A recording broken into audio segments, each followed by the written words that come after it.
बोल रहे थे हो जाएगा हो जाएगा, तो मैंने सोचा मेरा भी हो जाएगा। कहते हैं घर वालों को भी उम्मीद थी, तो कहते हैं जब लास्ट में रिजल्ट आया उस दिन बाहर हो गया था। तो मैं उस दिन एमबी ग्राउंड में सर से मिला था। सर ने बोला कहते हैं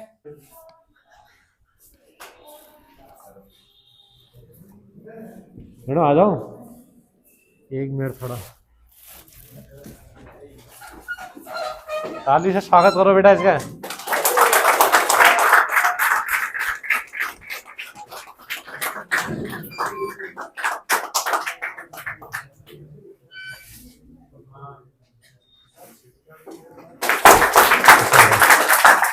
बैठ जाओ बैठ जाओ। अभी तो अग्निवीर आते हैं, अब SSC-GT के जवान आने लग गए। साल भर दस्ता चलता रहेगा, ठीक है। अभी भाई का नाम पारस नेगी है। अभी SSC-GT में 2025 वाले में इसने सिलेक्शन ले रखा है। BSF में इनकी ज्वाइनिंग हो रखी है, ठीक है। तो काफ़ी मेहनत के बाद बच्चा आज यहाँ पहुँचा बेटे। यहाँ पे मैं तुम्हें बार बार बताता हूँ, यहाँ पे बच्चों को लाने का मेरा मेन मकसद रहता है। बच्चे तो मिठाई बाहर ही खिला जाते हैं, वरना वहाँ से विदा कर देता। लेकिन यहाँ लाने का ये होता है कि तुम इनके चेहरे देखो और इनको जितना ये यहाँ पे अभी आके भर्ती होके दिखते ना, ये मोटिवेशन दिखते ना, तो मोटिवेट अच्छा खुश लगते हैं। लेकिन अंदर से ये लोग इतने खुश अभी तक का नहीं थे। अभी तक जैसी इनने ज़िंदगी जी रखी है, वो इनका ज़िंदगी में तुम लोगों के सामने देखना चाहता हूँ कि भाई कितने स्ट्रगल से ये लोग यहाँ पहुँचे हैं। चाहे अग्निवीर हो, एयरफोर्स हो, नेवी हो, कोई भी डिफेंस लाइन हो या कोई भी एग्जाम हो, ज़िंदगी में हर चीज़ में मेहनत लगती है, ठीक है। छोटे एग्जाम हो या बड़े एग्जाम हो, मेहनत हर लेवल की हर तरीके से करनी पड़ती है, ठीक है ना। छोटे छोटे एग्जाम हो चाहे बड़े एग्जाम हो, एग्जाम निकालना ही बहुत बड़ी बात है। पहले जैसे मैं आप लोगों को पहले बार बार बताते रहता हूँ, रिटर्न है, फिजिकल है, मेडिकल है, सब चीज़ से जूझ के जाना है। लास्ट में फिर फाइनल मेरिट है, फिर उसको नाम नहीं आया, फिर और दिक्कतें हैं, ठीक है ना। फिर परिश्रम करना दोबारा से। और तुम्हें बार बार बोलता हूँ बेटा बैठ मेहनत करो मेहनत करो। जैसे फिजिकल वाले बच्चे होते हैं, मैं कहता हूँ भाई एक बार अच्छे से मेहनत कर लो, वरना 365 दिन फिर तैयारी करनी पड़ेगी। क्यों कहता हूँ मैं? क्योंकि SSC का साल में एक बार आता है भर्ती। अभी एक बार एक चीज़ में चूक गए, अगर बाई चांस आप रिटर्न में चूक गए या फिर मेडिकल में चूक गए या फिर आप फिजिकल में रह गए, तो क्या होता है वापस से आपको क्या करना है, फिर रोटेशन वही, फिर उतनी मेहनत, उतनी पढ़ाई, उतनी कोचिंग, उतना सेल्फ स्टडी, उतनी लाइब्रेरी में घुसना, उतनी चीज़ों से वो करना है। और साथ में क्या लेके चलना है? दुनिया भर के ताने, रिश्तेदारों के ताने, दोस्तों के ताने। मुकेश साहब ने बोला कोई बात नहीं, पीछे से कहेगा अरे साला यार तो ऐसा ही था यार। घर वाले भी एक समय तो ऐसा था, घर वाले भी कहने लग जाएंगे आप बस तेरे बस की नहीं है, ठीक है। तो वो दिन आने तक का वेट मत करो। उस दिन बहुत प्रेशर हो जाता है, बहुत सारी दिक्कत आ जाती है बेटे, ठीक है ना। तो इस बच्चे, ये तो हमारे आंखों के सामने की बात है। ये बच्चा हमारे अकेडमी से भी जुड़ा हुआ है, यहाँ से पढ़ाई भी कर रखी है बच्चे ने, हमने खुद स्ट्रगल देखा हुआ है। और हमसे तो क्या छुपा, हमने रोते हुए बच्चों को देख रखा है यार। हम जिस दिन बच्चे रोते ना, उस दिन मैं बोलता हूँ भाई नहीं, जो बच्चा रिजल्ट आ रहा है और रो रहा है, तो इसका मतलब हम लोग कहीं ना कहीं उसने 100% मेहनत दी थी और कहीं ना कहीं उसे दिक्कत है। मैं इसको बोला था बेटा आज नहीं तो कल होगा तेरा एक दिन जरूर। और ऐसे बहुत बच्चे हैं। मैं अभी इसको दीपक की बात बता रहा था, एक दीपक बच्चा था। कुछ बच्चे तो बहुत सारे हैं, बहुत बहुत भर्ती होते हैं, लेकिन कुछ बच्चे ऐसे होते हैं जिनके हमेशा दिल में एक छाप छूट जाती है। जब बच्चे सब मिठाई बांट होते हैं और ये रह जाते हैं कुछ चीज़ों से ना, तो बच्चा वहाँ पे क्या होता है, दिल में भर जाता है यार भाई ने बहुत मेहनत बहुत करी थी, निराश है करके। फिर टूट जैसे जाते हैं बच्चे यार, सदमे में जैसे चला जाता है यार, कर ही नहीं हो नहीं, क्या हुआ यार, मैं तो मेहनत करी। अब तुम हम ऐसा क्यों कर रहा हूँ? पिछली बार जब मैरिड थी, इसकी ये सेकंड भर्ती है ना तुम्हारी, सेकंड है ये। इससे पहली वाली भर्ती जो इनकी थी पारस की, उसमें इसके थे 136 नंबर, ठीक है। और फाइनल मेरिट में बाहर हो गया था। यहाँ पे कोई अभी किसी बच्चे से, अभी तो खैर तुम नए बैच वाले हो, 136 से जब बाहर होने का जो दर्द होता है तुम समझ सकते हो कितना होगा। और सब कुछ होने के बाद फाइनल मेरिट में बाहर हुआ था। मैं तुम्हें एक लड़के का नाम बता देता हूँ, दर्शन का बताता था ना मैं। अगर दर्शन का लड़का था, मेडिकल में बाहर होता है। 141 में मेरिट की 140 थे उसके नंबर। वो हालांकि मेडिकल में ही बाहर हो गया था कान में, लेकिन उसके 40 नंबर थे। और मेरिट उसके अगर वो कान में फिट हो भी जाता, वो तो फिर और सदमे में ही चला जाता। 141 में मेरिट उसके, 140 नंबर उसके थे। इस बार वो बेचारा शायद रह गया या रह ही गया ना शायद इस बार भी। 122 था, फाइनल पता नहीं, क्योंकि बच्चे कभी कभी कम भी हो जाते हैं यार, पिछली बार रह गया तो इस बार झूठ बोल देते ना, जब हो जाएगा तब बताऊंगा वाले। कई बहुत बच्चे ऐसा करते हैं कि जब हो जाऊंगा तभी बताऊंगा, उससे पहले हल्ला करके क्या करूंगा ना। तो कई बच्चे अपने नंबर कम भी बताते हैं, पता करना पड़ेगा। उसका भी जहाँ तक उम्मीद है हो गया होगा, अच्छा लड़का था वो भी काफी। और इसके भी 128, इस बार कितने हैं, 128 नंबर है इस बार। 128 नंबर से BSF में सिलेक्शन ले लिया है।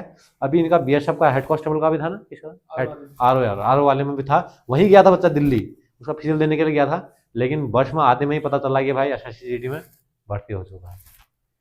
ठीक है बेटे, ऐसी मैं उम्मीद करता हूँ आगे को भी बच्चा बहुत आगे भी मेहनत करेगा, मेहनती लड़के हैं, आगे भी मेहनत करेंगे। मैं उम्मीद करूँगा यहाँ रुकना नहीं है बेटे, और जितनी तुमने यहाँ मेहनत करे 2-3 साल जो पढ़ाई को दे रखा है, इसका प्रतिफल तुम्हें आगे भी मिलेगा। वहाँ भी तुम लोगों को और आगे बढ़ना है। वहाँ से अभी सिपाही में हो रखे हो, कांस्टेबल हो गया, हेड कांस्टेबल, इंस्पेक्टर, और भी आगे तक जाओ। ठीक है ना, मेहनत करो, अब ये मेहनत करने की उम्र है। ठीक है, अभी 22-23 साल तो हो रखे हैं, अभी 25-26 साल 30 साल आदमी 30 साल तक ऐसी उम्र है, आप लोग बहुत आगे जा सकते हो बेटे, सभी लोग। ठीक है ना, तो इनका स्ट्रगल देखिए आप लोगों को भी करना है। और मैं बताता हूँ, बार बार बोलता हूँ, सफलता एक दिन में नहीं मिलती है, एक दिन जरूर मिलती है। अगर ये छोड़ दिया होता यार, वरना क्या था 1 से 36 में हिम्मत हार के छोड़ दे, बोला यार इतना पढ़ के जो नहीं हो रहा था मैं छोड़ो यार, किस्मत ही खराब है, कुछ और करने लग जाता तो फिर कैसे आज होता सिलेक्शन। फिर हिम्मत दिखाई, फिर मैं था, और हम तो उस चीज को महसूस भी नहीं कर सकते कितनी दिक्कत आई होंगी। लोग बोल रहे होंगे अब ये 36 कह रहा होगा, 4 पीठ पीछे कह रहे होंगे अरे खाली बोल रहा है 36 हो नहीं जाता है 36 में। जिनको मैरिट का पता नहीं है ना, बहुत सारे ऐसे भी होते हैं इनको मैरिट का पता नहीं, मैरिट कितने से की गए, वो खाली बातें करते हैं, अरे हो गया 36 कह रहा है, खाली झूठ बोल रहा होगा, हुआ ही नहीं होगा। ऐसे बहुत सारे होते हैं, हमारे साथ हम जब तैयारी कर हमारे साथ होता था, तो इनके साथ भी हुआ होगा, और कई दिक्कतें होंगी, घर जाना बंद हो गया होगा, हो जाता है। जब यहाँ तुम 1 साल से तैयारी कर रहे हो दूसरे शहर में आके, तो बच्चा भी घर जाने में भी शर्म आता है यार, क्या कहूँगा घर वालों, खुद बच्चों को शर्म लगती है, घर से पैसा मांग रहा हूँ, घर वालों को क्या कहूँ यार मैं आप। ठीक है ना, तो ये चीज़ रहती है बेटे। कुछ बोलना चाहोगे बेटे आप? आपने सब कुछ बोल दिया। कहते हैं जब मैं पहली बार आया था 2023 अगस्त को 2023 को SSCGD का रिजल्ट आया था 2022-23 वाला, वो मैंने उसमें मेरे को बिल्कुल इंटरेस्ट नहीं था किसी चीज़ पे, मतलब आर्मी पे मतलब उतना नहीं था। तो मैंने एक अपने भैया को देखा, कहते हैं हमारे बगल वाले गांव के लिए, तो उनका सिलेक्शन हुआ था, CRPF में हुआ था, BSF में। तो मैंने भी देखा, मैंने कहा देखता हूँ इसमें क्या होता है। तो मैं हल्द्वानी आया 25 अगस्त को मैं हल्द्वानी आया था। तो कहते हैं फिर मैंने तैयारी शुरू की। शुरुआत में मैं जैसे ही मैंने यहाँ कोचिंग ढूंढी, मेरे को एक कोचिंग मिली थी, कहते हैं कुमाऊं डिफेंस अकेडमी करके। तो वहाँ कहते हैं मैं जैसे ही गया, उन्होंने बोला कहते हैं फीस जमा कर देना पहले। तो मैंने कहा ठीक हो गया। तो उन्होंने फीस बोला 11,000 बोला, मैंने 7-8 हज़ार रुपये पहले ही जमा कर दिए थे उसी दिन। कहते हैं उसी दूसरे दिन घर से मांगे, तो बोला कहते हैं मेरे को तैयारी करनी है, तो घर वालों ने भेज दिए 7-8 हज़ार रुपये। तो मैंने वहाँ जमा किए। उसी के 20 दिन बाद वो कोचिंग बंद हुई थी। कहते हैं मैंने कहा मैं किधर भी जाऊँ, घर वालों से दोबारा पैसे नहीं मांग सकता किसी भी कोचिंग में ज्वाइन करने के लिए। तो सर मिले हमें, सर ने हमें कहते हैं यहाँ अकेडमी में बुलाया, और सर ने हमें निःशुल्क में पढ़ाया, मतलब कोई भी हमसे फीस नहीं दी। और उसके बाद ऐसे हुआ, फिर सर की कृपा से हम कहते हैं उस बार मेरा कहते हैं एग्ज़ाम 136 नंबर आए यहाँ, कहते हैं उस SSCGD 2024 में।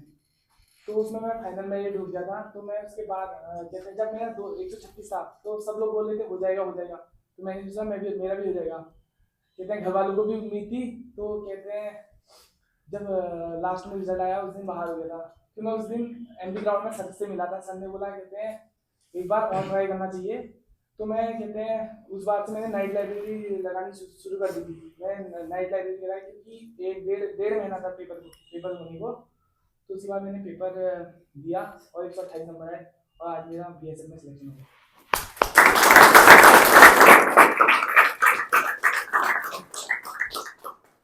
ठीक है बेटे, मेहनत करो, मेहनत करने वालों के लिए हम हमेशा खड़े थे। जिंदगी में सबके दिक्कत है, सबके आती है, ये भी बार बात। मैंने कहा कोई बात नहीं बेटे, होगा यार, जहाँ 136 नंबर लाया वहाँ और नंबर लेके आए। बोले सर, क्योंकि बच्चा टूटता तो हर कोई बच्चा टूटता है बेटे, ऐसा नहीं कि कोई वहाँ से स्ट्रांग होके आए हैं। तो ये भी तो उसी उम्र में अभी यार कि कहाँ को समझ ही नहीं आ रहा कुछ चीज़ों का। लेकिन हम ये नहीं कर रहे हम बहुत बड़े ज्ञानी हैं, लेकिन कुछ बच्चों को देख के लगता है कि भाई बहुत कुछ अच्छा कर सकता है। कुछ चीज़ें हैं जो हमें डिस्टर्ब करती हैं, उन चीज़ों से हमें दूर रहना है, तो हमें एक दिन सिलेक्शन जरूर मिलेगा। आप लोग भी यहाँ पे जितने बच्चे बैठे हो 40-50 बच्चे, आप लोगों का मैं यही कहूँगा कि मेहनत करो, मेहनत का फल लास्ट में अच्छा ही मिलता है। समय लगेगा जरूर, लेकिन एक दिन अच्छा मिलेगा। हम ये तो है नहीं बेटा कि UPSC के 5 अटैम्प्ट ही देने हैं हमने। 23 साल तक जितनी भर्ती आएंगी सब दोगे, और भी एग्जाम है कहीं भी हो जाए। अभी वो एक क्या बोलते थे, एक हर्षित जोशी था, वो भी था ना बेटा, हर्षित लगभग